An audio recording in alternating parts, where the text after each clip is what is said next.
What is up? This is your LA in a minute, and I'm here in Glendale at the Forest Lawn Mortuary, where the world's largest religious painting is on display. It is absolutely breathtaking, but let me tell you, the story of how it actually got here is equally awe-inspiring. Let's get into it. This painting by Jan Stuka of Poland is 45 feet tall and 195 feet long. It is truly a remarkable work of human achievement. I'm not a religious man, but this is amazing. In 1894, Polish composer and future premier of Poland, Ignacy Paderewski, was so moved by a mesmerizing painting depicting his country's struggle for freedom against Russia a century earlier that he commissioned painter Jan Stuka to paint a large-scale depiction of Christ's crucifixion.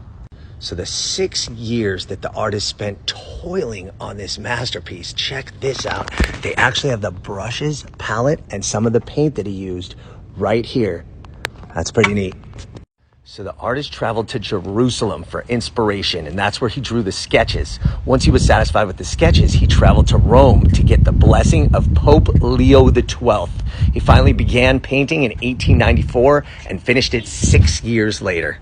So the Crucifixion painting was only on display one time in 1902 in Russia, of all places. But the artist and people that saw it thought that it deserved much more adulation and recognition, so they wanted to send it to America. They decided that at the St. Louis World Fair in 1904, they would send the Crucifixion painting along with all of Stuka's other work to put them on display for the world. So what happened next was unfathomable.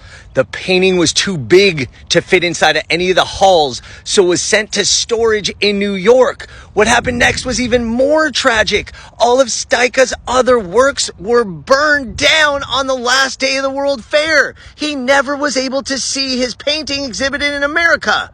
Stuka couldn't pay the tariff to get his painting back to Poland, so he went back broken-hearted and empty-handed. And that painting remained in New York, wrapped around a telephone pole for the next couple decades until Hubert Eaton, the founder of Forest Lawn, heard about the painting's existence and tried to locate it. It wasn't easy as it was changing hands over and over, but he finally was able to find it in the basement of the Chicago Civic Opera. Eaton purchased the painting and built a special home for it, the Hall of Crucifixion at Glendale's Forest Lawn. He displayed it to the public on Good Friday, 1951, and it's been here ever since.